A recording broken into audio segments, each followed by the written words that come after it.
답례품은 어디 있니? 내 친구들 다 왔는데 설마 아직도 준비 안 한 건 아니겠지? 호텔 연회장 문이 열리자 방내의 금빛 한복이 가장 먼저 빛났습니다. 친구들 앞에서 체면을 세우려던 팔순잔치. 모두가 고급 답례품을 기대하고 있었죠. 그런데 테이블 위에는 한우 세트도 떡상자도 없었어요. 대신 새하얀 봉투 80개가 줄지어 서 있었죠. 봉투마다 똑같은 문장이 적혀 있었습니다. 정성은 충분하다 하셨습니다. 라고 말이죠. 방옥래의 얼굴이 순식간에 붉게 달아올랐습니다. 윤미라! 이게 뭐 하는 짓이야!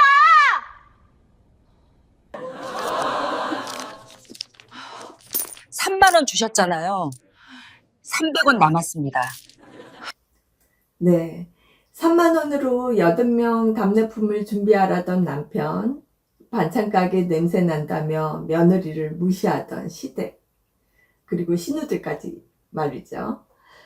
그토록 하찮게 보던 며느리가 어떤 사람이었는지 그들은 몰랐습니다. 안녕하세요. 놀빛 물든 사연입니다.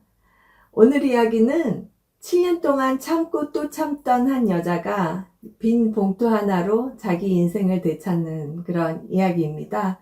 끝까지 들어보시면 사람을 우습게 본 대가가 얼마나 무거운지 알게 되실 겁니다. 그럼 오늘의 사연 바로 시작하겠습니다.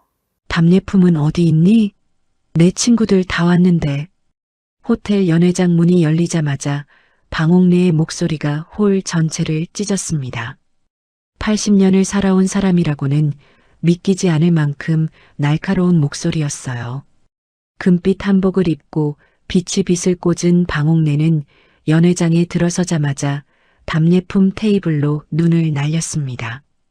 이 자리가 얼마나 화려한지 50년 지기 친구들에게 보여주겠다는 눈빛이었어요. 하객들은 이미 자리를 잡고 앉아 기다리고 있었습니다. 오늘 이 연회장 좌석 배치는 방옥래가 직접 지시했어요. 누가 맨 앞에 앉고 누가 방옥래 곁에 앉는지까지 꼼꼼하게 챙겼습니다. 그만큼 오늘이 중요한 날이었죠. 저마다 한껏 차려입은 모습이었어요. 방옥래의 팔순이라는 말이 무색할 만큼 연회장 안은 화사하고 들떠 있었습니다. 하지만 답례품 테이블 앞에 서 있는 여자만은 달랐어요. 혼자만 고요했습니다. 작은 시누이 서유진은 연회장 이곳저곳을 화면에 담느라 분주했고, 큰 시누이 서명주는 손님들에게 인사를 하며 우리 올케가 답례품을 준비했어요 라고 큰 소리쳤습니다. 일부러였습니다. 미라를 이 자리에서 망신 주기 위한 무대였어요. 3만 원짜리 며느리가 얼마나 초라한 것을 들고 왔는지 모두 앞에서 드러낼 기회라고 생각했죠. 서명주는 웃음을 숨기며 기다렸습니다. 드디어 답례품 테이블에 천이 거쳤습니다. 서명주의 얼굴에서 웃음이 완전히 굳어버리기까지는 단 몇 초가 걸렸어요. 그런데 테이블 위에는 기대했던 것이 하나도 없었습니다. 한우 세트도 고급 수건도 정성스러운 떡 상자도 없었어요. 대신 새하얀 봉투 80개가 줄지어 단정히 서 있었습니다. 봉투마다 같은 글씨가 또박또박 적혀 있었어요. 정성은 충분하다 하셨습니다. 며느리 윤미라는 검은 정장 차림으로 그 테이블 앞에 서 있었습니다. 울지도 않았고 변명하지도 않았어요. 시어머니의 친구들, 두 시누이, 남편 서태건이 모두 얼어붙은 얼굴로 미라를 바라봤습니다. 연회장 안이 물을 끼얹은 듯 조용해졌어요. 누군가 숨을 들이켰고 들고 있던 잔을 천천히 내려놓는 소리가 났습니다. 서유진은 들고 있던 휴대폰을 황급히 내렸습니다. 모두가 무언가 잘못됐다는 것을 느꼈지만 무엇이 잘못됐는지는 아직 제대로 알지 못했어요. 봉투 위의 문장을 읽은 사람들의 표정이 제각기 달랐습니다. 당혹감을 감추지 못하는 얼굴도 있었고 웃음을 억지로 참는 얼굴도 있었죠. 그리고 연회장 한쪽에서 태건만이 아무 표정도 없이 굳어 있었습니다. 이야기는 사흘 전으로 거슬러 올라갑니다. 태건은 저녁상이 차려진 식탁 앞에 앉자마자 지갑에서 지폐 3장을 꺼내 식탁 위에 던졌습니다. 팔순잔치 답례품 80개와 축하떡, 꽃장식까지 알아서 준비하라는 말과 함께였어요. 3만 원이었습니다. 그게 전부였어요. 마치 동네 편의점에서 음료수 한 캔 사오라고 심부름을 시키듯 아무런 무게감도 없이 내던진 돈이었습니다. 미라가 반찬 가게에서 온종일 서서 일하다 퉁퉁 부은 발로 돌아온 날이었어요. 새벽 4시에 나가 마늘을 다지고 갈치조림 양념을 만들다 해가 지고서야 돌아온 날이었죠. 미라의 손끝에는 고춧가루 물이 들어 있었고 머리카락에서는 참기름 냄새가 났습니다. 시어머니는 미라가 집에 들어올 때마다 코를 찡그렸어요. 호텔 팔순잔치에 이런 냄새나는 며느리가 서 있으면 체면이 살겠냐고. 그 말이 익숙해진 것이 더 슬펐습니다. 그날도 태건은 아무것도 묻지 않았어요. 미라가 의자에 앉아 양말을 벗는 동안에도 리모컨을 들고 채널을 돌렸습니다. 그러다 지갑을 꺼내 지폐 3장을 던졌어요. 손이 닿지도 않게 그냥 툭 던졌습니다. 미라가 조용히 입을 열었습니다. 이 돈으로는 봉투값도 빠듯해요. 태건은 피곤하다는 듯 소파에 등을 기댔습니다. 시선은 켜진 텔레비전을 향한 채였어요. 당신은 늘 돈 얘기부터 하더라. 정성이 없어서 그래. 그 말이 미라의 마지막 참을성을 끊었습니다. 7년이었습니다. 7년 동안 미라는 이 집에서 며느리가 아니라 그림자였어요. 시어머니 생일상을 차리고 시아버지 제사 음식을 혼자 준비하고 시누이 아이의 돌잔치를 도맡아 치렀습니다. 겨울이면 200포기 김장을 손수 담갔어요. 반찬 가게에서 온종일 서서 일한 손으로 집에 돌아와 다시 시댁 명절 음식을 만들었습니다. 손마디가 트고 손끝이 얼어도 수고했다는 말 한마디 돌아오지 않았어요. 미라가 해온 모든 것은 이 집에서 너무나 당연한 일이었고 당연한 일에는 고마움이 없었습니다. 하지만 돌아오는 말은 언제나 한결같았습니다. 별것도 아닌 걸로 생색내지 마라. 미라는 그 말을 얼마나 많이 들었는지 이제는 귀에 굳은 살이 박인 것 같다는 생각을 했습니다. 어떤 날은 뜨거운 국솥 앞에 서 있을 때 날아왔고 어떤 날은 새벽 설거지를 마치고 허리를 펴는 순간에 날아왔어요. 어떤 날은 200포기 김장을 다 끝내고 손을 씻는 찰나에 어떤 날은 시누이 아이를 재우고 나오는 길에 날아왔습니다. 미라는 그때마다 고개를 숙이고 대꾸 없이 다음 일거리를 찾았어요. 그것이 이 집에서 살아남는 방식이라고 배웠으니까요. 그런데 살아남는다는 것이 실은 조금씩 지워지는 것과 같다는 사실을 7년이 지나서야 깨달았어요. 지워지는 것도 지치는 일이었습니다. 이제 더 이상 지워지지 않기로 했습니다. 그러니까 이번에는 진짜로 별것도 아닌 것을 준비하기로 마음먹었어요. 팔순잔치 전날 밤 미라는 모든 불을 끄고 식탁 위에 봉투 80장을 펼쳐놓았습니다. 검은 펜을 들고 첫 번째 봉투에 문장을 적기 시작했어요. 한 글자씩 또박또박 마음이 흔들리지 않도록 천천히 적었습니다. 봉투 위로 펜이 지나갈 때마다 이상한 해방감이 손끝에서 번졌어요. 이건 분노가 아니었습니다. 이건 결심이었죠. 손목이 뻐근해질 때쯤 절반을 넘겼고 새벽 2시가 지날 무렵 마지막 봉투에 마침표를 찍었습니다. 집안은 고요했어요. 냉장고 모터 소리와 멀리서 지나가는 차 소리만 들렸습니다. 그 고요함 속에서 미라는 처음으로 자기 숨소리를 들었어요. 숨을 쉬고 있다는 것이, 살아있다는 것이 느껴졌습니다. 다 적은 봉투들을 하나씩 가지런히 쌓으며 미라는 생각했습니다. 7년 동안 울었던 만큼 이번만큼은 울지 않기로 했어요. 이건 눈물이 필요한 밤이 아니었으니까요. 눈물 대신 계획이 필요한 밤이었습니다. 그리고 계획은 이미 봉투 80개 위에 한 글자씩 새겨져 있었어요. 팔순잔치 당일 아침, 미라는 연회장으로 출발하기 전 계산서를 꼼꼼히 살폈습니다. 흰 봉투 80장, 리본 한 묶음, 검은 펜 한 자루. 합계 29,700원이었어요. 3만 원에서 29,700원을 빼면 300원이 남습니다. 미라는 영수증을 반듯하게 접어 가방 안에 넣었습니다. 필요한 순간이 반드시 올 것이라는 걸 알았기 때문이에요. 그리고 거울 앞에 섰습니다. 검은 정장, 단정한 머리, 흔들리지 않는 눈빛. 7년 동안 이 집에서 조금씩 지워져 온 여자의 얼굴이 아니었습니다. 오늘 처음으로 자기 얼굴을 하고 있었어요. 그 얼굴로 연회장 문을 밀고 들어갔습니다. 봉투 80개를 테이블 위에 하나씩 세우는 내내 미라의 손은 한 번도 떨리지 않았어요. 이게 끝이 아니라 시작이라는 것을 미라는 알고 있었으니까요. 그래서 이번엔 정말로 별것도 아닌 것을 준비했습니다. 3만 원어치 흰 봉투, 그리고 7년치 진실. 새벽 4시 반 알람이 울리기도 전에 윤미라의 눈이 떠졌습니다.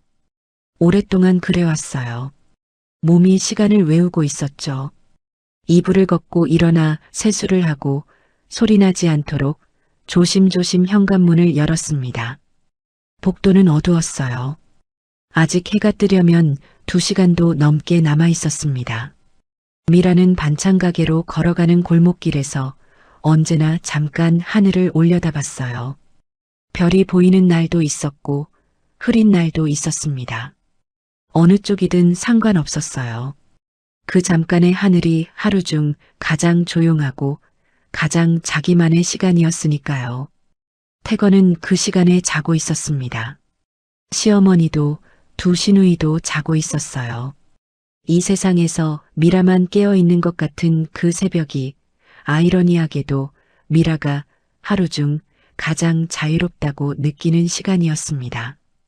아무도 뒤를 따라오지 않았고 아무도 다음 심부름을 내밀지 않았으니까요. 누군가의 눈치를 보지 않아도 되는 하루 중 유일한 시간이었어요.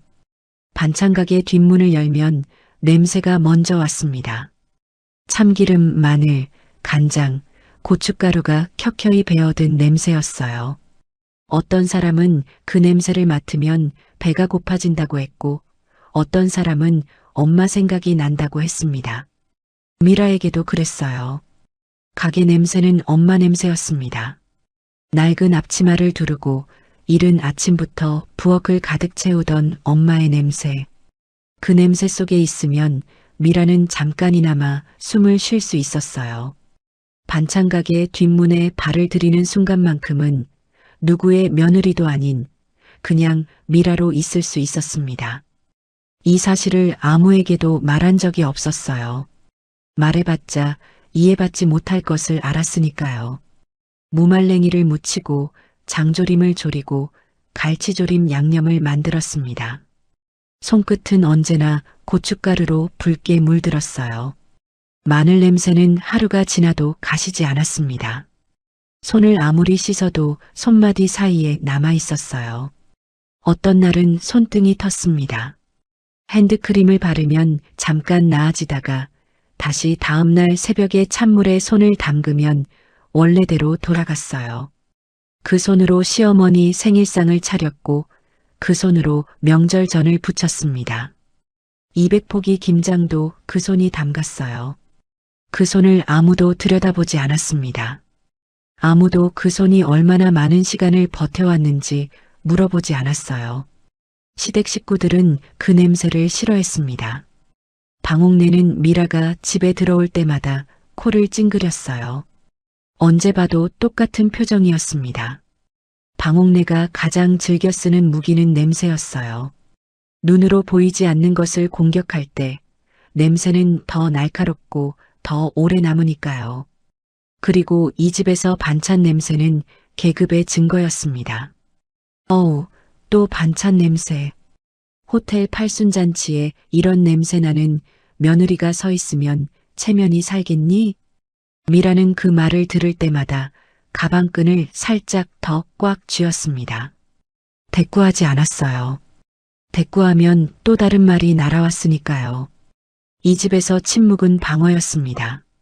말을 하지 않으면 칼도 맞지 않는다고 7년이 걸려 배운 교훈이었어요. 그리고 어떤 날은 그 교훈이 너무 철저하게 몸에 배어서 미라는 자기 목소리가 어떤 것인지 잊어버릴 것 같다는 생각을 하기도 했습니다. 큰 시누이 서명주는 보험 설계사답게 계산이 빨랐습니다. 사람을 유용한 자원으로 먼저 봤어요. 시어머니 앞에서는 가끔 미라를 편드는 척도 했지만 속내는 언제나 달랐습니다. 엄마, 올케한테 잡일 맡겨. 어차피 사람 쓰면 돈이잖아. 그 말을 미라 앞에서 한 것이 아니었지만 미라는 들었습니다. 집에서 얇은 벽은 언제나 배신을 했어요. 서명주에게 미라는 가족이 아니라 비용을 아낄 수 있는 인력이었습니다. 그래도 서명주는 가끔 생색이라도 냈어요. 명절에 용돈 봉투를 찔러주며 올케도 고생한다는 말을 하기도 했죠. 그 말이 진심이 아니라는 건 알았지만 들을 때는 순간적으로 가슴이 따뜻해지곤 했습니다. 그 찰나의 온기조차 이 집에서 미라에게 허락된 몇 안 되는 것이었어요. 작은 시누이 서유진은 결이 달랐습니다. 계산하는 것도 아니었어요. 그냥 아무 관심이 없었죠. 팔순잔치 준비 과정을 소셜 미디어에 올리겠다며 연회장 사진만 찍고 다녔습니다. 미라가 음식을 나르거나 짐을 들어도 보이지 않는 사람처럼 지나쳤어요. 사람을 보이지 않게 만드는 것도 하나의 방식이었습니다. 그리고 어떤 의미에서는 의도적인 무시보다 더 깊은 곳에 상처를 남기는 방식이었죠. 존재 자체를 없애버리는 것이었으니까요. 그들이 모르는 것이 하나 있었습니다. 미라는 가난해서 반찬 가게에서 일한 것이 아니었어요. 태건과 결혼하고 처음 1년은 일을 하지 않았습니다. 시어머니가 일 나가는 며느리는 집안 망신이라고 했거든요. 미라는 그 말을 따랐어요. 그런데 집안에만 있는 날들이 쌓일수록 미라의 안에서 무언가가 조금씩 꺼져가는 것이 느껴졌습니다. 말로 설명하기 어려운 감각이었어요. 사람이 지워지는 느낌이었습니다. 엄마가 세상을 떠난 뒤 미라는 사람 냄새 나는 곳에서 버티고 싶었어요. 엄마는 늘 새벽에 부엌에 서 있었습니다. 미라가 잠에서 깨면 부엌에서 무언가를 볶는 소리가 들렸어요. 그 소리가 엄마가 살아있다는 신호였습니다. 엄마가 떠난 뒤로 미라는 그 소리를 내는 사람이 됐어요. 마늘 냄새, 기름 냄새, 파 냄새, 누군가의 밥상이 만들어지는 냄새. 그 냄새 속에 있으면 살아있다는 것이 느껴졌습니다. 아침마다 낯선 사람들이 반찬을 사가는 것을 보면서 미라는 자기가 만든 음식이 누군가의 밥상에 올라간다는 것을 생각했어요. 누군가의 아침을 채운다는 것이 작지만 충분한 이유가 됐습니다. 그래서 반찬 가게를 택했어요. 그 사실을 시댁 식구 중 누구도 몰랐습니다. 알려고 하지 않았으니까요. 그들이 모르는 것이 또 하나 있었습니다. 미라의 외할아버지는 장필구였습니다. 국내 최고급 호텔 중 하나인 라온팰리스의 창업주였어요. 하지만 미라의 엄마가 집안의 반대를 무릅쓰고 아버지와 결혼하면서 외가와의 인연이 끊겼습니다. 미라는 외할아버지를 어릴 때 두어 번 본 것이 전부였어요. 흰 머리와 반듯한 허리, 그리고 말없이 미라를 내려다보던 눈빛만 기억에 남아 있었습니다. 그 눈빛이 미워 보이지 않았다는 것이 어쩌면 더 슬픈 일이었는지도 몰랐어요. 라온팰리스라는 이름을 입 밖에 낸 적이 없었습니다. 그 이름이 가져올 것들이 두려웠던 것이 아니라 그냥 자기 삶이 아닌 것처럼 느껴졌어요. 엄마가 떠나고 외가와의 끈도 함께 사라졌으니까요. 미라는 그것을 원망하지 않았습니다. 엄마가 선택한 삶이었으니까요. 그런데 몇 달 전 낯선 남자가 반찬 가게 앞에 나타났습니다. 단정한 검은 정장이었어요. 가게 앞에 세워진 차도 눈에 띄었습니다. 남자는 미라를 보더니 정중하게 고개를 숙였어요. 주변에 서 있던 동료 직원들까지 함께 고개를 숙였습니다. 고춧가루 묻은 손을 앞치마에 닦으며 미라가 물었어요. 저를 찾아오셨습니까? 윤미라 씨 맞으시죠? 저는 라온팰리스 호텔 그룹 법무팀장 강도윤이라고 합니다. 미라는 손에 들고 있던 무말랭이 통을 내려놓았습니다. 장필구 회장님께서 위독하십니다. 그리고 윤미라 씨를 찾고 계십니다. 그날부터였습니다. 미라의 삶 밑바닥에서 조용한 지진이 시작된 것이요. 아무도 눈치채지 못한 진동이었습니다. 그리고 팔순잔치가 그 진동의 첫 번째 파동이었죠. 팔순잔치 준비 모임이 있던 날, 미라는 시댁 현관문을 열면서 평소와 다른 것을 느꼈습니다. 거실 안쪽에서 낯선 향기가 흘러나왔어요. 방옥내의 오래된 한복 냄새도 서명주의 강한 향수 냄새도 아니었습니다. 더 세련되고 더 조심스럽게 퍼지는 향기였어요. 미라는 잠깐 현관에서 멈췄습니다. 이 냄새가 어디서 오는 것인지 알아채는 데는 그리 오래 걸리지 않았어요. 석 달 동안 태건의 셔츠에서 맡아왔던 바로 그 냄새였으니까요. 미라는 신발을 벗으며 잠깐 숨을 고쳤습니다. 들어가야 했어요. 들어가지 않는다는 선택지는 없었습니다. 이 집에서 미라에게 선택지는 언제나 그다지 많지 않았어요.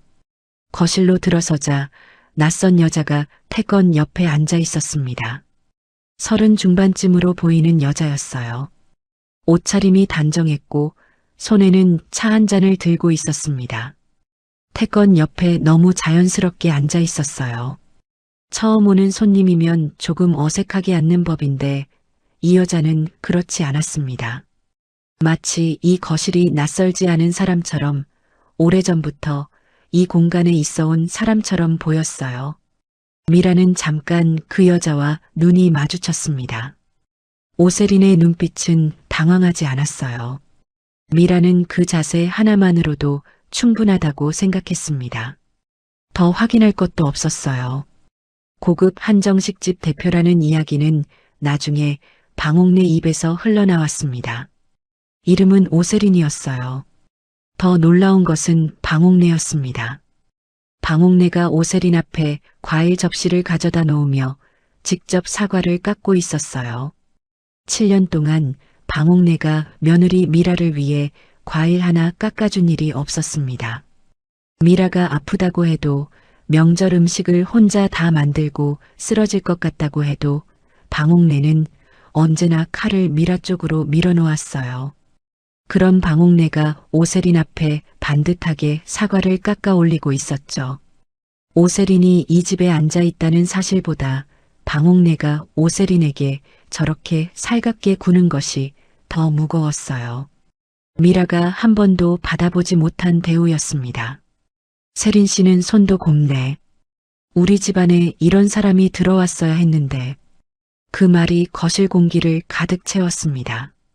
방옥내는 미라를 보지도 않고 말했어요.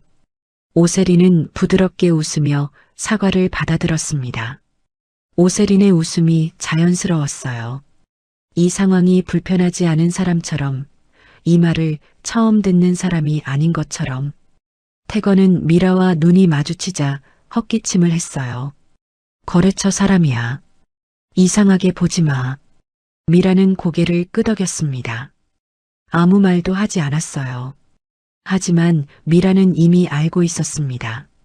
석 달 전부터였어요. 태건의 셔츠에서 낯선 향수 냄새가 나기 시작했습니다. 처음에는 회식 자리에서 옮겨온 것이려니 생각했어요. 그런데 냄새가 반복됐습니다. 매번 같은 향이었어요. 그리고 밤이면 태건은 베란다로 나가 낮은 목소리로 통화를 했습니다. 창문을 조금 열어두는 버릇이 있는 태건이 그날부터는 베란다 문을 꼭 닫고 통화를 했어요. 낮은 웃음소리가 섞일 때도 있었습니다. 미라는 그 소리를 들으며 잠들려 했어요. 잠이 오지 않는 날이 많았습니다. 태건이 그렇게 낮고 부드럽게 웃는 것을 미라는 결혼 이후로 들어본 적이 없었어요. 오랫동안 잊고 있었던 태건의 목소리를 베란다 너머에서 다시 듣고 있었습니다. 어느 날 아침에는 태건이 출근하고 난 뒤 베란다 문을 열었을 때 희미하게 그 향기가 남아 있었어요. 미라는 그 냄새를 맡고 창문을 닫았습니다. 열려있는 창문을 닫았을 뿐인데 어쩐지 더 많은 것을 닫는 것 같았어요. 카드 명세서도 이상했습니다. 회사 법인카드 내역에 같은 한정식 집 이름이 반복해서 찍혔어요. 접대비 항목이었지만 횟수가 너무 많았습니다. 한 달에 5번, 6번. 결제 금액도 들쑥날쑥했어요. 미라는 그 명세서를 보며 스스로에게 물었습니다. 이게 이상한 것인지, 내가 이상하게 생각하는 것인지. 결론은 항상 같은 자리에서 멈췄어요. 확실한 것이 없다는 것이었습니다. 그래서 아무것도 말하지 않았어요. 말을 꺼냈다가 의심이 많은 여자로 몰리는 것도 싫었고 무엇보다 틀렸을 때 미안하다고 말하고 싶지 않았습니다. 이 집에서 미안하다는 말은 언제나 미라 쪽에서만 흘렀으니까요. 오세리는 미라를 보며 부드럽게 웃었습니다. 팔순잔치 음식은 제가 아는 셰프 연결해 드릴 수 있어요. 물론 비용은 좀 들겠지만요. 방옥래가 대뜸 미라를 쳐다봤습니다. 들었지? 수준이라는 게 이런 거야. 너도 좀 배워라. 미라는 고개를 숙였습니다. 손에 들고 있던 주방 행주를 꽉 쥐었어요. 이 집에서 7년을 살면서 미라는 감정을 몸으로 삼키는 법을 배웠습니다. 손을 꽉 쥐면 눈물이 올라오지 않았어요. 손끝이 하얘질 만큼 쥐었다가 천천히 힘을 풀었습니다. 그리고 고개를 숙인 채 부엌으로 향했어요. 차를 끓이는 척하면서 생각했습니다. 오세린이 이 집에서 저렇게 자연스럽게 앉아 있을 수 있는 이유가 무엇인지, 미라가 반찬 가게에서 일하고 없는 새벽 시간에 이 거실에서 어떤 일들이 있었는지, 그리고 방옥래가 오세린에게 건네는 눈빛이 왜 저렇게 다른지, 미라는 그것을 천천히 조용히 떠올렸어요. 모르는 척하는 것이 알고 있는 것보다 더 많은 힘이 필요했습니다. 미라는 차를 들고 거실로 돌아갔습니다. 아무 표정도 없이 오세린 앞에 찻잔을 내려놓았어요. 손끝이 떨리지 않았습니다. 흔들리는 것을 보여주는 것도 이 집에서는 손해였으니까요.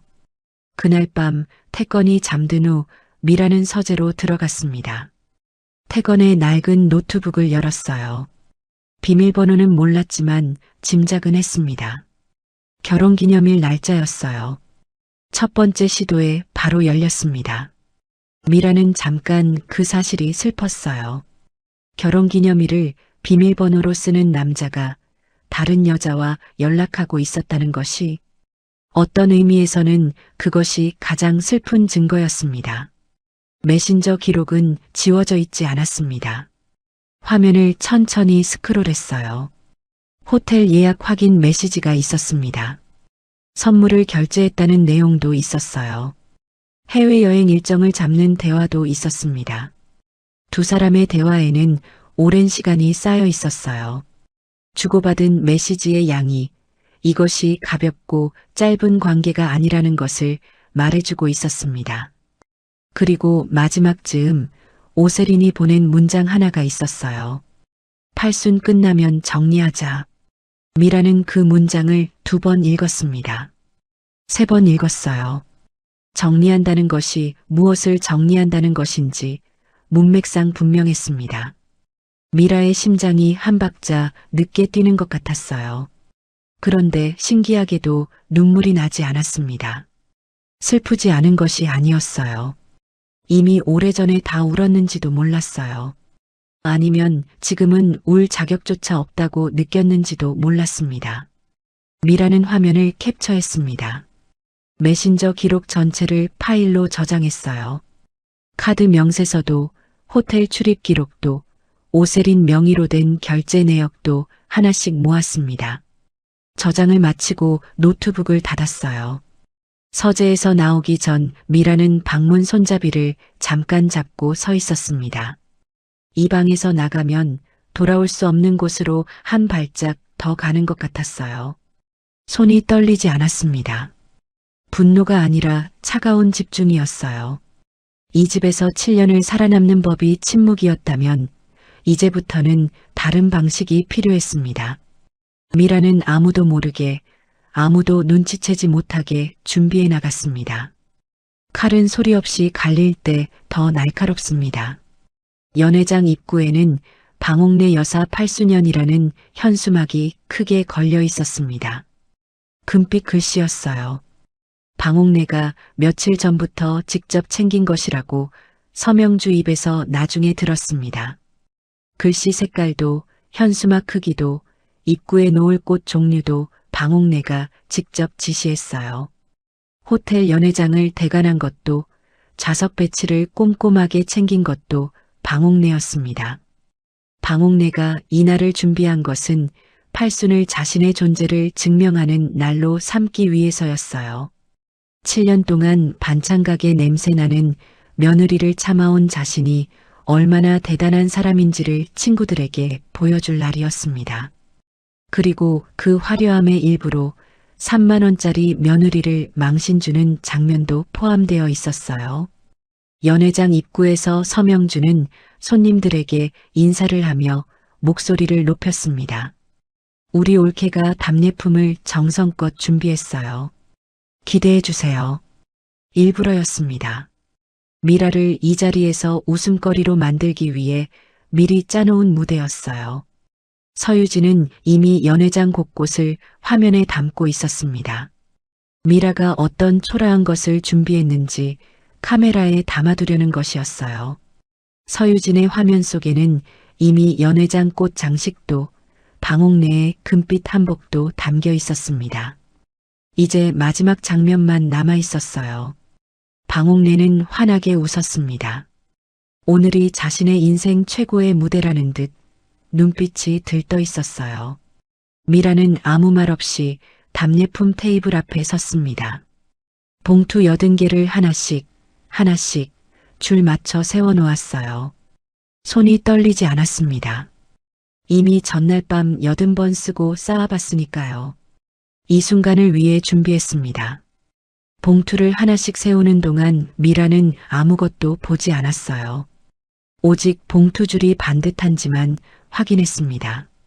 오세리는 연회장 한쪽에 조용히 앉아 있었습니다. 정해진 자리가 있는 사람처럼 자연스럽게요. 미라는 답례품 테이블을 세우면서 오세린의 자리를 보았습니다. 오세린은 미라와 눈이 마주치자 부드럽게 웃었어요. 그 웃음이 자연스러웠습니다. 미안해하지 않았어요. 불편해하지도 않았습니다. 마치 자신이 이 자리에 있을 자격이 있다고 생각하는 사람의 웃음이었어요.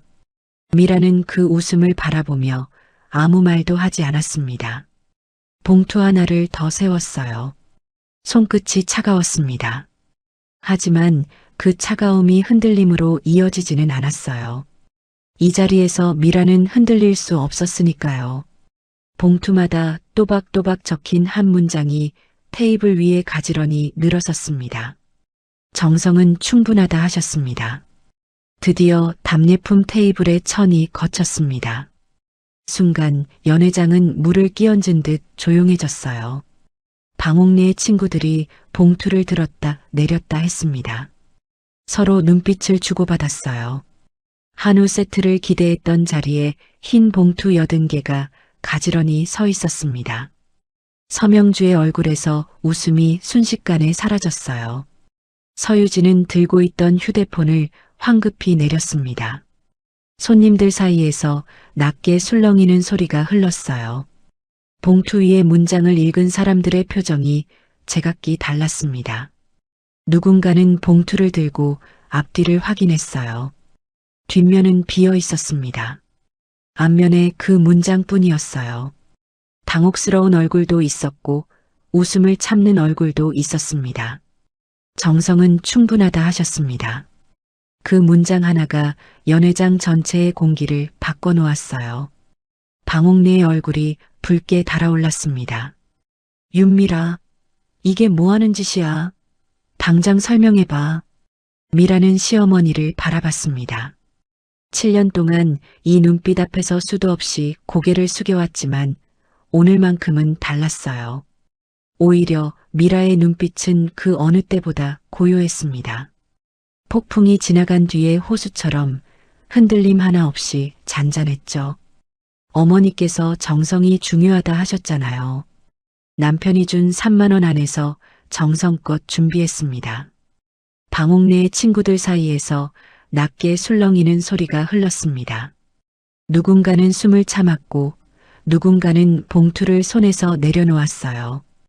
오세리는 들고 있던 와인잔을 조용히 테이블 위에 내려놓았습니다. 태건이 자리에서 일어났습니다. 낮지만 날이 선 목소리였어요. 너 미쳤어? 미라는 가방에서 영수증을 꺼냈습니다. 그것을 테이블 위에 살며시 내려놓았어요.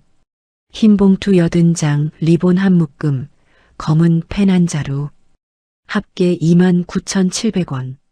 그것이 전부였습니다. 태건이 던진 3만 원짜리 심부름이 만들어낸 결과물이었어요. 300원 남았습니다. 그 말이 떨어지는 순간 연회장 안의 공기가 다시 한번 단단하게 굳었습니다. 방옥래의 친구들 사이에서 누군가 웃음을 참지 못하고 숨을 삼켰어요. 손으로 입을 가리는 사람도 있었습니다. 그 작은 소리 하나가 연회장 전체에 번졌어요. 방옥래가 미라에게 달려들어 손목을 잡으려 했습니다. 그러나 이번에는 미라가 먼저 손을 빼냈어요. 조용하고 단호한 움직임이었습니다. 방옥래가 잡으려 했던 손이 허공을 쥐었어요. 방옥래는 그 사실에 더 당황한 듯 보였습니다. 7년 동안 미라는 잡히면 항상 잡혀 있었으니까요. 그런데 오늘은 달랐어요. 방옥래의 눈에서 무언가가 흔들렸습니다. 팔순잔치는 어머니의 잔치이지만 제 모욕까지 함께 축하할 필요는 없잖아요. 연회장이 다시 조용해졌습니다. 방옥래의 친구들은 서로를 바라봤어요. 아무도 먼저 말을 꺼내지 않았습니다. 방옥래가 다시 목소리를 높였습니다. 이 여자가 나를 창피 주려는 거야? 나한테 이럴 수가 있어? 미라는 방옥래를 바라봤습니다. 조용히 그러나 단호하게. 어머니께서는 7년 동안 저를 창피 주셨잖아요. 연회장이 완전히 얼어붙었습니다.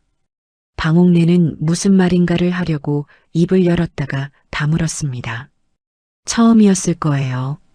7년 동안 방옥래가 말문이 막힌 것은. 태건이 미라의 팔을 잡으려 다가왔습니다. 미라야, 지금 당장 이것들 치워. 미라는 태건을 바라봤습니다. 눈을 내리깔지 않았어요. 오히려 한 발짝 물러서며 천천히 고개를 저었습니다. 저는 최선을 다했어요. 3만 원 안에서요. 시누이들은 굳어 있었습니다. 서명주는 상황을 빠르게 계산하고 있었어요. 서유진은 다시 휴대폰을 들었다가 그대로 멈췄습니다. 그 말이 끝나기 무섭게 연회장 입구 문이 다시 열렸습니다. 검은 정장을 갖춰 입은 남자 2명이 들어서더니 맨 앞에 선 남자가 미라를 향해 정중하게 고개를 숙였습니다. 윤미라 이사님 도착하셨습니까? 이사님. 그 한 단어가 연회장 천장에 매달린 샹들리에처럼 흔들렸습니다. 방옥래의 친구들이 술렁였어요. 태건은 눈을 크게 떴습니다. 서유진은 황급히 휴대폰을 다시 들었어요. 미라는 들어온 남자를 바라봤습니다. 강도윤이었어요. 라온팰리스 호텔 그룹 법무팀장. 몇 달 전 반찬가게 앞에 나타났던 그 남자였습니다. 강도윤 뒤에 서 있던 직원들도 미라를 향해 고개를 숙였어요. 이제 이 연회장 안에서 미라를 향해 고개를 숙이는 사람들이 생겨났습니다. 네, 왔습니다. 미라는 짧게 대답했어요. 그리고 연회장 전체를 천천히 둘러봤습니다.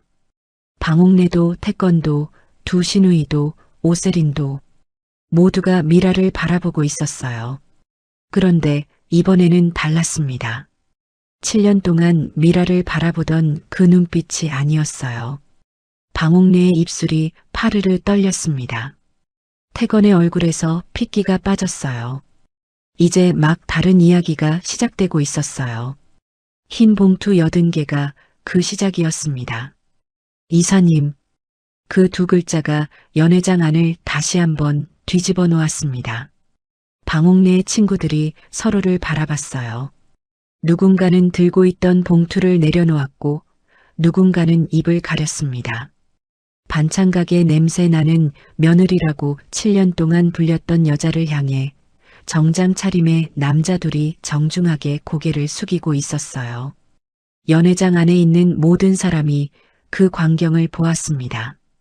이 연회장에서 사람들은 지금 두 가지 다른 장면을 동시에 보고 있었어요. 방옥래가 준비한 팔순잔치라는 무대, 그리고 그 무대 위에서 전혀 예상치 못한 방향으로 흘러가는 이야기였습니다. 방옥래가 얼마나 대단한 집안의 어른인지를 보여주기 위해 준비한 무대가 지금 이 순간 정반대의 방향으로 뒤집히고 있었어요. 강도윤은 미라 앞에 다시 한번 정중하게 고개를 숙였습니다. 그리고 연회장 전체를 향해 또렷한 목소리로 말했어요. 라온팰리스 호텔 창업주 장필구 회장님의 외손녀이자 현재 회장님께서 지분 일부를 증여하신 윤미라 이사님입니다. 그 말이 연회장 전체에 퍼지는데 잠깐도 걸리지 않았습니다. 지금 이 연회장이 바로 그 호텔 안에 있었으니까요. 방옥래가 이 팔순잔치를 준비하면서 직접 고른 연회장이었습니다. 금빛 현수막도, 좌석 배치도, 꽃 장식도 방옥래가 손수 챙긴 것이었어요.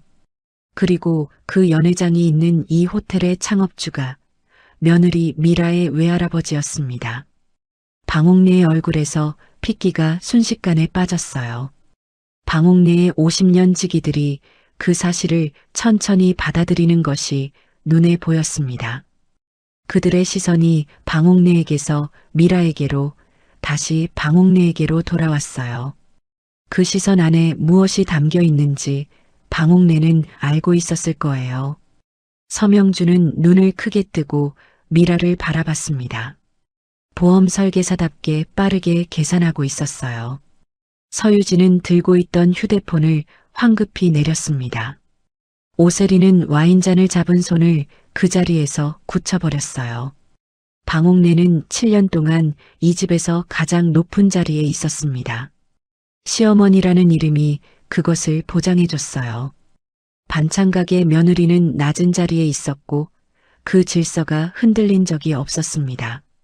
그런데 지금 이 순간 강도윤의 목소리가 그 질서를 송두리째 뒤집어 놓았어요. 7년 동안 방옥래의 발 아래에 있었던 여자가 지금 이 연회장에서 이사님이라고 불리고 있었습니다. 방옥래는 그 사실을 받아들이는데 시간이 걸렸어요. 입술이 떨렸습니다. 손이 허공에서 무언가를 잡으려다 멈췄어요. 50년 지기 친구들이 이 장면을 보고 있었습니다. 방옥래는 그것이 더 견디기 어려웠을 거예요. 사실 미라는 이 이름을 오래 숨겨왔습니다. 외할아버지 장필구, 라온팰리스 호텔의 창업주, 미라의 엄마가 집안의 반대를 무릅쓰고 결혼하면서 외가와 인연이 끊겼어요.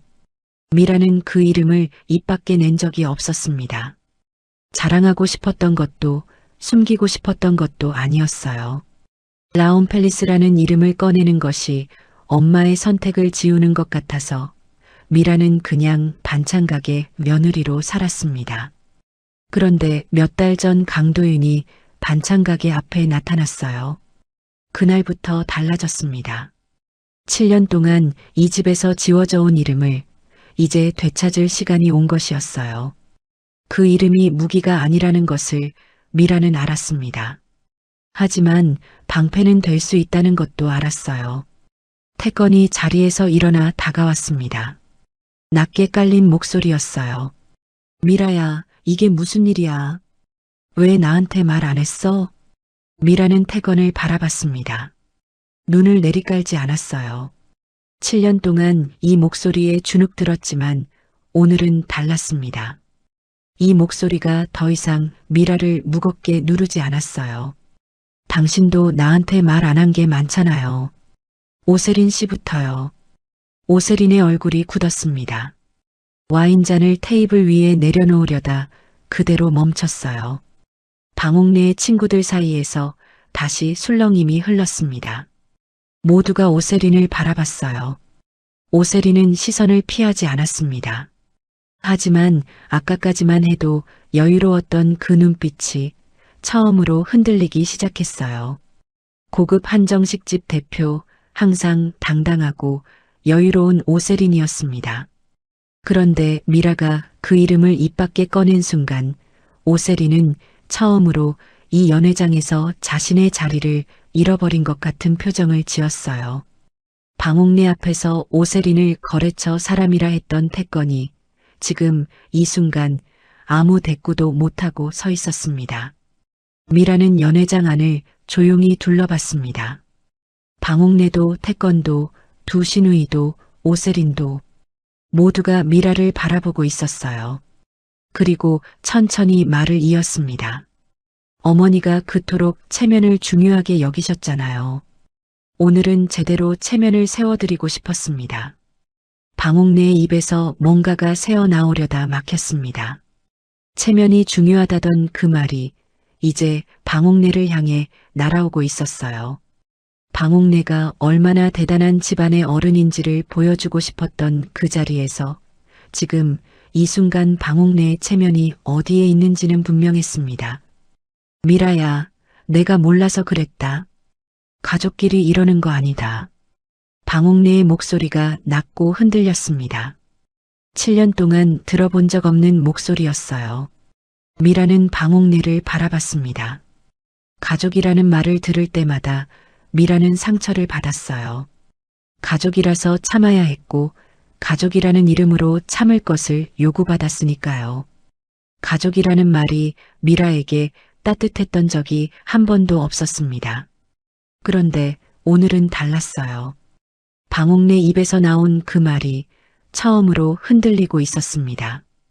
그 흔들림이 진심인지 아닌지는 미라는 아직 알 수 없었어요.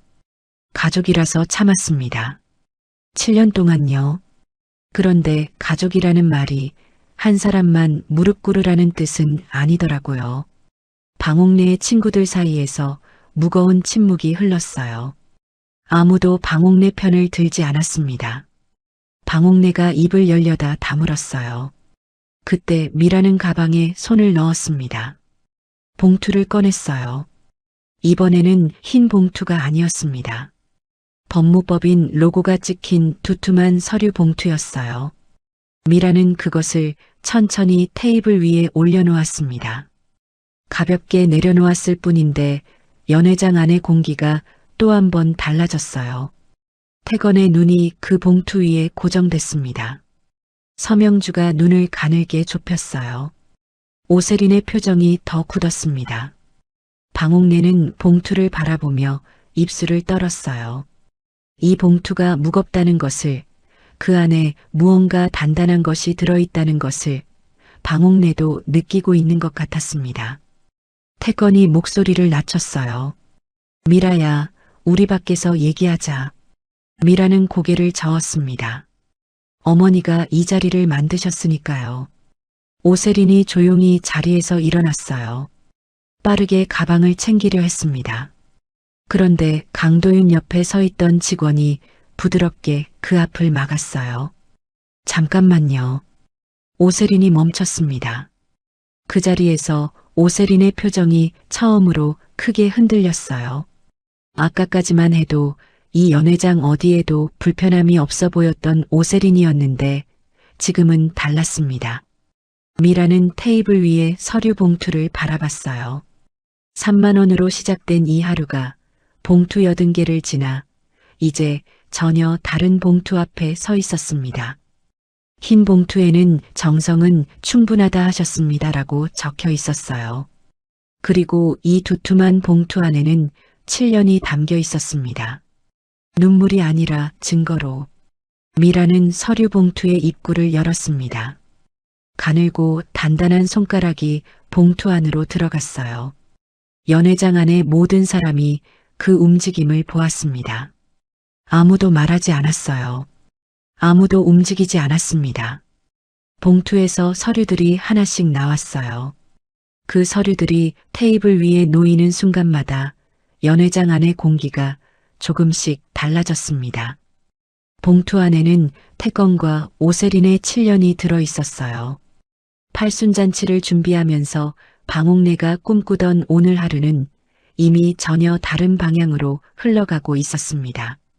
방옥래가 준비한 것은 팔순잔치 하나였지만 미라가 준비한 것은 7년이었으니까요. 미라는 이 순간을 오래 준비해 왔습니다. 봉투 80개를 세우던 전날 밤부터가 아니었어요. 태건의 셔츠에서 낯선 향수 냄새를 처음 맡던 날부터였습니다. 카드 명세서에서 같은 한정식집 이름이 반복되는 것을 발견하던 날부터였어요. 그날 밤 노트북을 열었을 때부터였습니다. 팔순 끝나면 정리하자. 그 문장을 3번 읽던 순간부터였어요.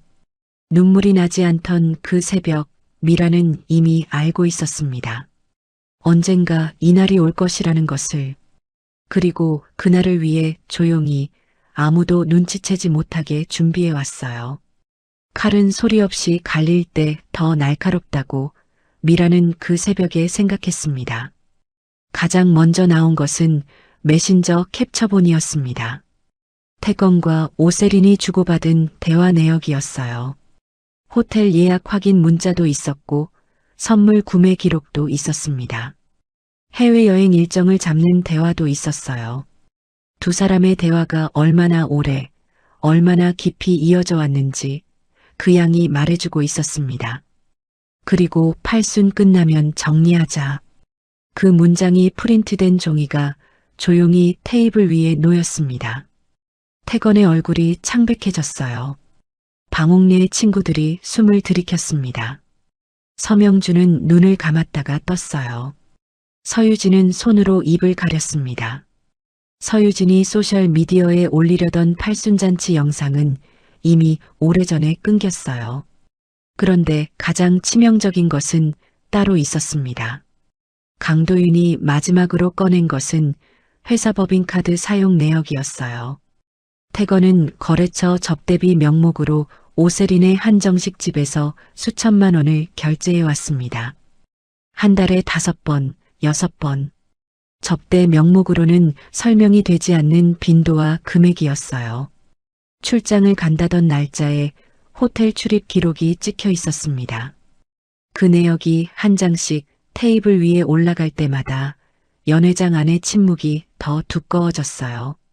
방옥래는 그 서류들을 바라보며 의자 팔걸이를 꽉 쥐었습니다. 손이 떨렸어요. 조금 전까지만 해도 이 연회장의 주인공이었던 방옥래가 지금은 서류 한 장씩이 올라올 때마다 얼굴이 더 창백해지고 있었습니다. 강도윤은 차갑게 말했어요. 서태건 씨 회사 감사팀에도 동일 자료가 전달될 예정입니다. 태건의 손이 떨렸습니다. 그는 미라의 팔을 잡으려 다가왔어요. 미라야, 잠깐만. 우리 부부 일이잖아. 이건 우리 사이에서 해결할 수 있어. 그 말이 입 밖으로 나오는 순간 태건은 처음으로 이 상황이 어디로 가고 있는지 알아챘습니다. 출장을 간다고 했던 날들이 떠올랐어요. 야근이라고 했던 밤들이 떠올랐습니다. 반찬 가게 냄새 나는 아내를 향해 정성이 없다고 했던 그날이 떠올랐어요. 태건은 그것들이 지금 서류로 돌아오고 있다는 것을 알았습니다. 법인카드 사용 내역이, 호텔 출입 기록이, 메신저 대화가 모두 테이블 위에 가지런히 놓여 있었어요. 태건은 아무 말도 하지 못하고 미라를 바라봤습니다. 7년 동안 그 눈빛이 이렇게 흔들린 적이 없었어요. 미라는 태건의 손이 닿기 전에 한 발짝 물러섰습니다. 7년 동안 잡히면 항상 잡혀 있었지만 오늘은 달랐어요. 부부 일이라면서요. 그런데 부부 일이라면서 왜 언제나 어머니와 시누이들 앞에서 저를 세워놓고 심판하셨나요? 오늘은 제 차례예요. 방옥래가 비틀거렸습니다. 옆에 있던 친구가 얼른 팔을 잡아줬어요. 방옥래는 가까스로 의자에 앉았습니다. 금빛 한복 자락이 구겨졌어요. 7년 동안 이 집의 모든 것 위에 서 있던 방옥래가 지금은 의자에서도 몸을 제대로 가누지 못하고 있었습니다. 반찬 가게 냄새 나는 며느리가 체면을 망신시킨다고 했던 방옥래였어요. 그 방옥래가 지금 이 자리에서 가장 창피한 사람이 되어 있었습니다. 50년 지기 친구들 앞에서요. 오세리는 그 자리에 굳어 있었어요. 오세리는 이 연회장에 처음 나타났을 때부터 자연스러웠습니다. 방옥래가 직접 사과를 깎아줄 만큼 이 집에 익숙한 사람처럼 앉아 있었어요. 그날 미라는 부엌에서 차를 끓이면서 그것을 알았습니다. 오세린이 이 집에서 얼마나 자연스러운지를, 이제 그 자연스러움이 어디에서 왔는지가 분명해졌어요. 강도윤이 입을 열었습니다. 오세린 씨 명의의 허위 세금 계산서와 리베이트 자료도 이미 확보되어 있습니다. 오세린의 얼굴에서 마지막 남아있던 여유가 사라졌습니다. 태건의 법인카드로 수천만 원의 결제가 이루어진 것이 전부가 아니었어요. 그 반대 방향으로도 돈의 흐름이 있었습니다. 서비스 대가로 허위로 발행된 세금 계산서, 그 자료가 이미 확보되어 있다는 강도윤의 말이 오세린의 남은 여유를 완전히 걷어냈어요. 오세린은 가방을 내려놓았습니다. 퇴장을 막은 직원 앞에서 처음으로 고개를 숙였어요. 서명주가 조용히 입을 열었습니다. 가족끼리 먼저 얘기를 해보면 어때요? 미라는 서명주를 바라봤어요. 저는 가족이라고 생각해서 7년을 참았어요. 그런데 서명주 씨는 저를 가족으로 생각하셨나요? 어차피 사람 쓰면 돈이라고 하셨잖아요. 서명주는 입을 다물었습니다. 서유진은 처음부터 끝까지 아무 말도 하지 못했어요. 방옥래는 의자에 앉아 서류들과 봉투들을 바라봤습니다. 정성은 충분하다 하셨습니다. 그 문장이 적힌 봉투들이 테이블 위에 가지런히 서 있었어요. 3만 원어치 봉투 80개. 3만 원이 방아쇠를 당겼다는 것을 방옥래는 지금에야 알았습니다. 반찬 가게 며느리에게 3만 원을 던진 것이 오늘 이 모든 것의 시작이었어요. 미라는 연회장을 다시 한번 천천히 둘러봤습니다. 입구에 걸린 금빛 현수막이 보였어요. 방옥래 여사 8수년. 그 글씨 아래에서 오늘 이 모든 일이 시작됐습니다. 방옥래가 이토록 공들여 준비한 팔순잔치가 결국 자신의 집안을 스스로 드러내는 자리가 됐어요. 미라는 그것을 의도하지 않았습니다. 3만 원짜리 봉투를 준비하면서 방옥래를 무너뜨리겠다는 생각은 없었어요. 미라가 원한 것은 딱 하나였습니다. 더 이상 이 자리에서 혼자 무릎 꿇지 않는 것이었어요. 방옥래가 낮은 목소리로 말했습니다. 미라야, 내가 그동안 너한테 너무 심했다. 연회장 안이 고요해졌어요. 7년 동안 단 한 번도 방옥래 입에서 나온 적 없는 말이었습니다. 방옥래의 친구들도, 두 시누이도, 태건도 모두가 그 말을 들었어요. 미라는 잠깐 방옥래를 바라봤습니다. 그리고 아무 말도 하지 않았어요.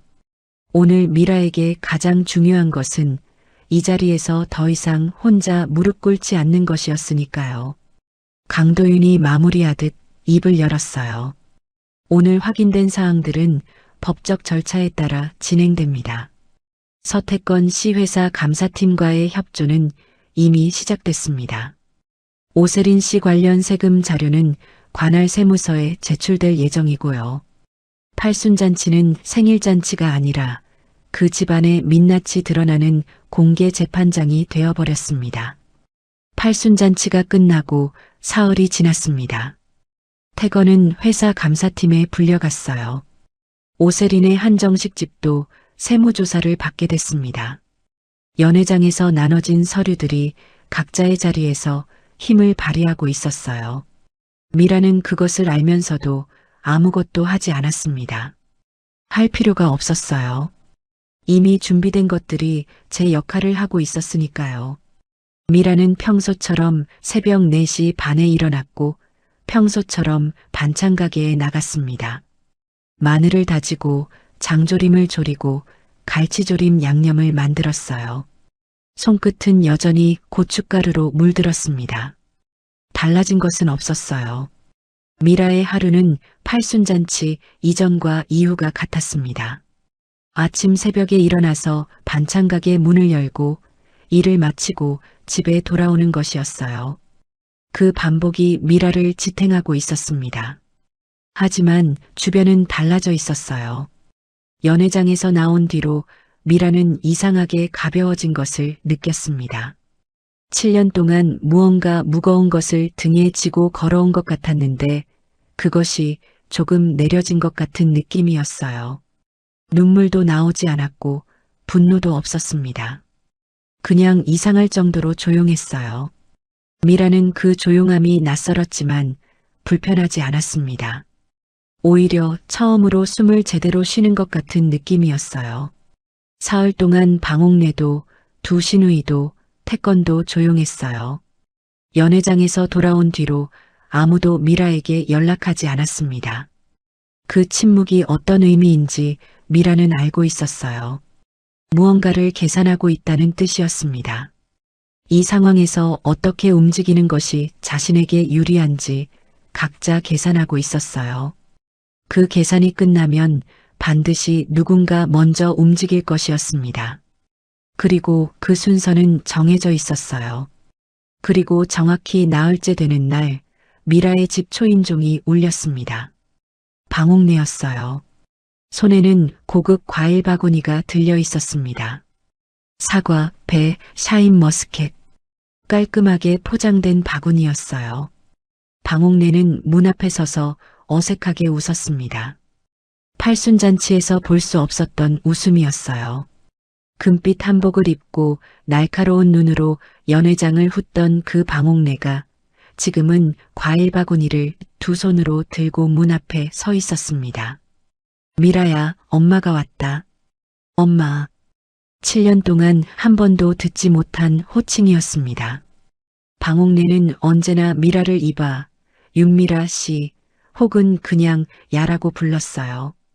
엄마라는 말은 이 집에서 방옥래에게 향하는 말이었지 방옥래 입에서 나오는 말이 아니었습니다. 그 한 단어가 복도에 떠 있었어요. 미라는 문을 반만 열었습니다. 방옥래의 얼굴이 반쯤 보였어요. 어머니 오셨어요. 들어가도 되겠니? 미라는 잠깐 방옥래를 바라봤습니다. 방옥래의 눈빛이 달랐어요. 팔순잔치에서 본 눈빛이 아니었습니다. 7년 동안 미라를 바라보던 그 날카로운 눈빛이 아니었어요. 뭔가 조심스러운 것이 들어 있었습니다. 방옥래 앞에서 미라는 언제나 먼저 눈을 내리깔았었어요. 그런데 오늘은 잠깐 방옥래의 눈빛을 바라봐도 됐습니다. 미라는 문을 조금 더 열었어요. 방옥래가 들어왔습니다. 과일 바구니를 식탁 위에 내려놓으며 방옥래는 말했어요. 내가 그동안 말이 많이 심했다. 그래도 너는 우리 며느리잖니. 미라는 아무 말도 하지 않았습니다. 방옥래의 말을 들으며 차를 끓였어요. 우리 며느리. 그 말이 이 집에서 언제나 의무를 뜻했다는 것을 미라는 알고 있었습니다. 가족이라는 말처럼 며느리라는 말도 미라에게 따뜻했던 적이 없었어요. 그런데 오늘은 그 말이 정과는 다른 무게로 들렸습니다. 더 가볍거나 더 간절하게. 방옥내가 돌아간 뒤 미라는 혼자 식탁에 앉았습니다. 과일 바구니가 식탁 한쪽에 놓여 있었어요. 깔끔하게 포장된 과일 바구니. 7년 동안 방옥내가 미라에게 준 적이 없는 것이었습니다. 미라는 그것을 바라보며 오래 앉아 있었어요. 이것이 진심인지 아닌지를 판단하는 것이 지금 미라에게 중요한 것은 아니었습니다. 시간이 지나면 알 수 있는 것이었고 지금 미라가 해야 할 것이 따로 있었으니까요.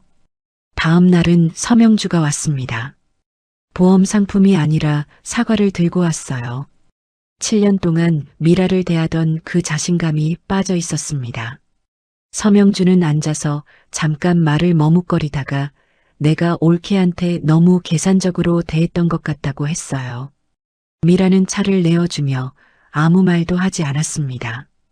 그것으로 충분했어요.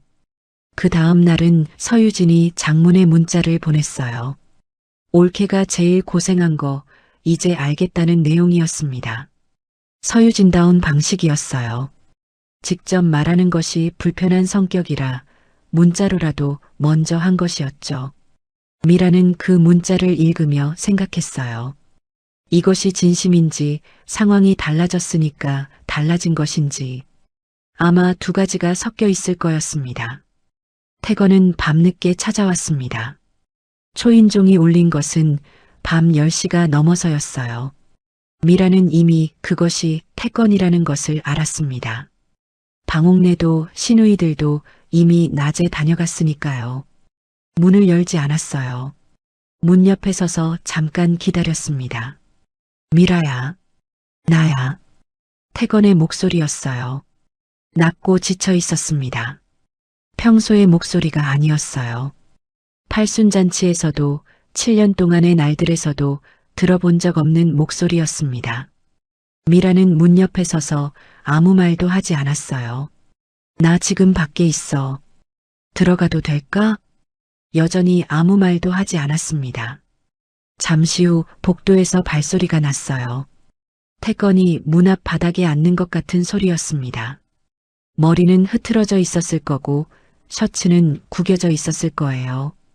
그리고 한참 뒤에 태건의 목소리가 다시 들렸어요.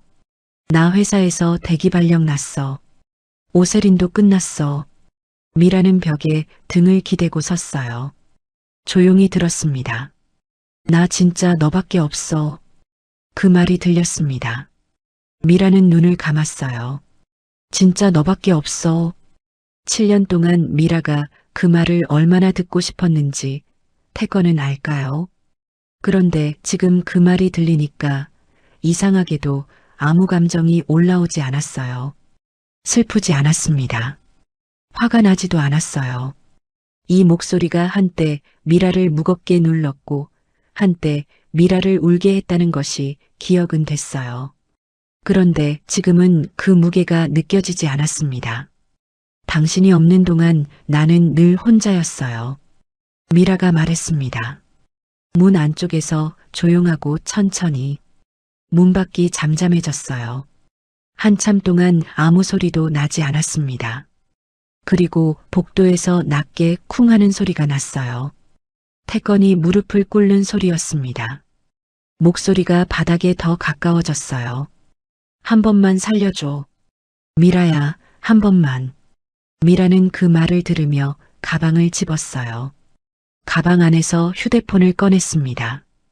그리고 조용히 녹음 버튼을 눌렀어요. 화면에 빨간 점이 켜졌습니다.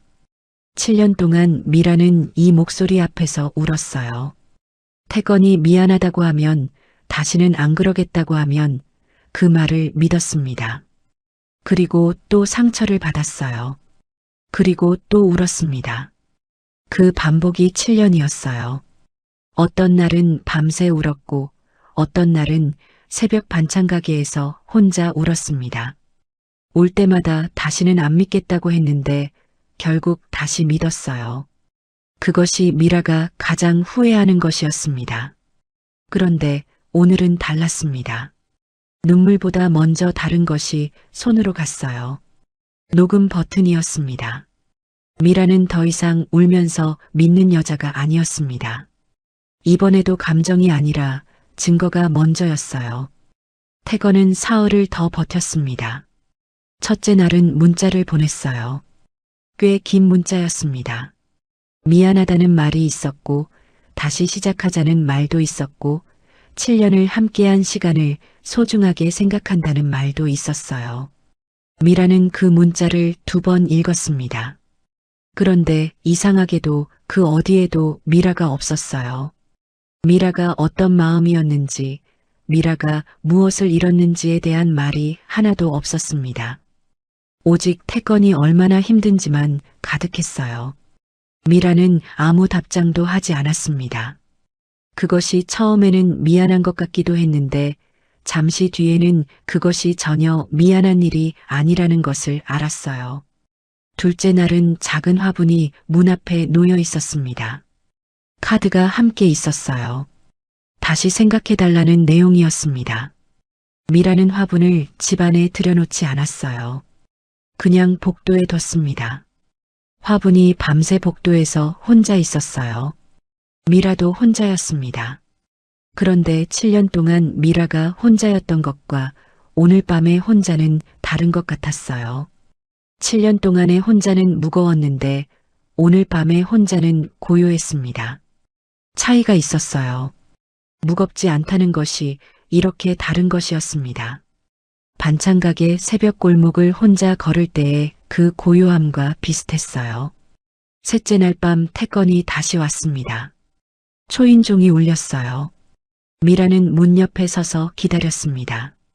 잠시 후 복도에서 발소리가 나다가 멈췄어요. 태건이 문 앞 바닥에 앉은 것 같았습니다.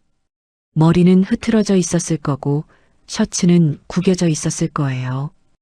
회사 대기 발령이 나고 나서 처음 찾아온 날이었습니다. 한참 뒤에 목소리가 들렸어요. 낮고 지쳐 있었습니다. 7년 동안 들어본 적 없는 목소리였어요. 한 번만 살려줘. 미라야, 한 번만. 그 말이 들렸어요. 미라는 벽에 등을 기댔습니다. 7년 전에 이 말을 들었다면 미라는 아마 울었을 거예요. 문을 열었을 수도 있었습니다. 그런데 지금은 달랐어요. 그 말이 미라를 무겁게 누르지 않았습니다. 멀리서 들리는 소리처럼 가슴이 아니라 귀에만 닿았어요. 7년 동안 이 목소리에 흔들렸던 것이 지금은 흔들리지 않았습니다. 미라는 가방에서 휴대폰을 꺼냈어요. 그리고 조용히 녹음 버튼을 눌렀습니다. 화면에 빨간 점이 켜졌어요. 이번에도 감정이 아니라 증거가 먼저였습니다. 법원 조정 신청서가 강도윤을 통해 태건에게 전달된 것은 그 주 목요일이었습니다. 태건은 그날 밤 연락해 왔어요. 전화도 했고 문자도 했고 또 찾아왔습니다. 미라는 전화를 받지 않았어요. 문자에는 짧게 답했습니다. 당신이 없는 동안 나는 늘 혼자였어요. 그것이 전부였습니다. 7년이라는 시간이 그 짧은 한 문장 안에 다 들어 있었어요. 더 쓸 것이 없었고 더 쓰고 싶지도 않았습니다. 미라는 문자를 보내고 휴대폰을 내려놓았어요. 그리고 차를 한 잔 끓였습니다. 손이 떨리지 않았어요. 조정은 2번에 걸쳐 진행됐어요. 강도윤이 미라 곁에 있었습니다. 첫 번째 조정에서 태건은 재산 분할을 이야기했어요. 목소리는 낮았지만 눈빛이 불안했습니다. 두 번째 조정에서 태건의 표정이 달라졌어요. 어딘가 완전히 지쳐 있었습니다. 대기 발령이 해제되지 않은 상태였고 회사 감사도 진행 중이었어요. 오세린도 세무조사로 가게 문을 닫았습니다. 태건이 의지할 수 있는 것들이 하나씩 없어지고 있었어요. 미라는 2번의 조정 내내 많은 말을 하지 않았습니다. 이미 서류 안에 모든 것이 들어 있었으니까요. 강도윤이 곁에 있다는 것이 든든했어요. 그 존재만으로 충분했습니다.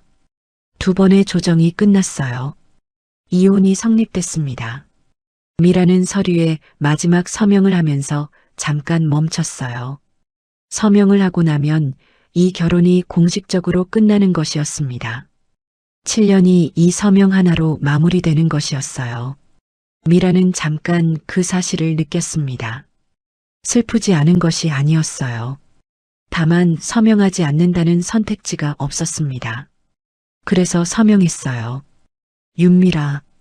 반찬가게 냄새 나는 며느리로 불리던 여자가 이제 자기 이름으로 서명한 것이었습니다. 그 이름이 나쁘지 않다는 생각이 들었어요. 방옥래는 이혼 소식을 듣고 짧은 문자를 보내왔습니다. 미라야, 내가 결정한 것이면 어쩔 수 없다. 건강해라. 그것이 전부였어요. 7년 동안 길고 날카로운 말들을 쏟아내던 방옥래가 마지막에는 이 짧은 문자를 보냈습니다. 미라는 그 문자를 읽고 잠깐 멈췄어요. 건강해라. 7년 동안 방옥래가 미라에게 단 한 번도 하지 않았던 말이었습니다. 그 말이 무엇을 의미하는지 미라는 지금 당장 알 수 없었어요. 하지만 그것을 지금 판단할 필요가 없다는 것도 알았습니다.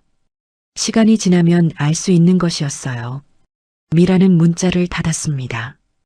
이혼 서류가 처리되고 사흘 뒤였습니다. 미라는 혼자 아파트를 정리했어요. 태건과 함께 살던 집이었습니다. 짐 정리를 하면서 미라는 집안을 천천히 둘러봤어요. 거실, 부엌, 서재. 7년 동안 살았던 공간이었습니다. 가스레인지 아래 수납함에는 미라가 직접 담은 고추장이 있었어요. 냉동실에는 미라가 만들어둔 반찬들이 있었습니다. 미라는 그것들을 꺼내지 않았어요. 두고 가기로 했습니다. 태건이 먹든 버리든 그것은 태건의 몫이었어요. 미라는 이 집에서 들여온 것이 많지 않았습니다. 그래서 떠나는데도 그리 오래 걸리지 않았어요. 짐이 적다는 것이 슬프지 않았습니다. 오히려 가볍다는 생각이 들었어요. 이 가벼움이 나쁘지 않았어요. 이것이 앞으로의 시작이었습니다. 집을 나서기 전 미라는 가방에서 흰 봉투를 꺼냈습니다. 팔순잔치에서 썼던 것과 같은 봉투였어요. 검은 펜을 들었습니다. 그리고 봉투 위에 한 문장을 또박또박 적었어요. 서두르지 않았습니다. 한 글자씩 마음이 흔들리지 않도록 아주 천천히 적었어요. 팔순잔치 전날 밤 80개의 봉투를 적을 때처럼 이번에도 손끝이 떨리지 않았습니다. 그날 밤 미라가 썼던 것이 7년치 참음의 시작이었다면 이번에 적는 것은 미라 자신의 삶의 시작이었어요. 이제 제 인생에 쓰겠습니다. 미라는 그 봉투를 식탁 위에 올려놓았어요. 그리고 집을 나왔습니다. 외할아버지 장필구가 병원에서 의식을 되찾았다는 소식은 강도윤을 통해 들었어요. 미라가 이혼 서류를 낸 날이었습니다. 어릴 때 두어 번 본 것이 전부인 외할아버지였어요. 흰 머리와 반듯한 허리, 그리고 말없이 미라를 내려다보던 눈빛. 미라는 그 눈빛이 미워 보이지 않았다는 것을 지금도 기억하고 있었습니다. 언제가 될지 모르지만 가야 할 것 같다는 생각이 들었어요. 그리고 그것이 싫지 않았습니다. 앞으로의 일들이 조금씩 생겨나고 있었어요. 건물 밖으로 나오자 찬바람이 얼굴에 닿았어요. 미라는 잠깐 멈춰서서 그 찬바람을 맞았습니다. 차가웠지만 상쾌했어요. 그리고 걷기 시작했습니다. 새벽 골목이 조용했어요. 미라는 걸으면서 하늘을 올려다봤습니다. 별이 보이는 날도 있었고 흐린 날도 있었어요. 어느 쪽이든 상관없었습니다. 그 잠깐의 하늘이 미라에게는 하루 중 가장 자유로운 시간이었으니까요. 이제 그 자유는 새벽에만 있는 것이 아니었어요. 하루 종일 1년 내내 있는 것이었습니다. 미라의 걸음이 골목 끝을 향해 아주 천천히 이어졌어요. 흰 봉투 80개로 시작된 이야기가 흰 봉투 한 장으로 끝났습니다. 아니, 정확하게는 끝난 것이 아니었어요. 이제부터 시작이었습니다. 오늘의 사연은 여기까지입니다. 윤미라는 오래 참고 오래 삼켰습니다. 가족이라는 말 때문에 참았고, 며느리라는 이름 때문에 물러섰고, 정성이라는 말 앞에 늘 자기 몫을 더 내어주면서 살았죠. 하지만 정성은 한 사람의 희생을 당연하게 여기는 말이 되어서는 안 됩니다. 가족이라는 이름도 마찬가지인 것 같습니다. 누군가 한 사람만 계속 참고, 누군가 한 사람만 계속 무릎을 꿇고, 또 누군가 한 사람만 계속 지워져야 유지되는 관계라면 그건 가족이 아니라 한 사람만을 가두는 감옥이 될지도 모르겠습니다. 저는 이 사연을 보면서 그런 생각을 했습니다. 사람은 큰 배신 한 번만에 무너지는 게 아니구나. 매일 듣는 작은 무시, 고맙다는 말 없이 받아가는 수고스러움, 내 마음을 모른 척하는 침묵들이 사람을 아주 천천히 지치게 만드는구나. 그래서 윤미라가 남긴 마지막 봉투가 제 마음에 오래 남는 것 같습니다. 이제 제 인생에 쓰겠습니다. 그 말은 누군가를 미워하겠다는 말이 아니라 더 이상 나를 함부로 내어주지 않겠다는 말이었을 것입니다. 우리도 살면서 가끔은 그런 봉투 하나쯤 마음에 품고 살아야 하지 않을까요? 내 정성을 아무나 함부로 쓰지 못하게, 내 시간을 당연하게 가져가지 못하게, 그리고 내 이름을 누군가의 그림자로 만들지 않게 말이죠.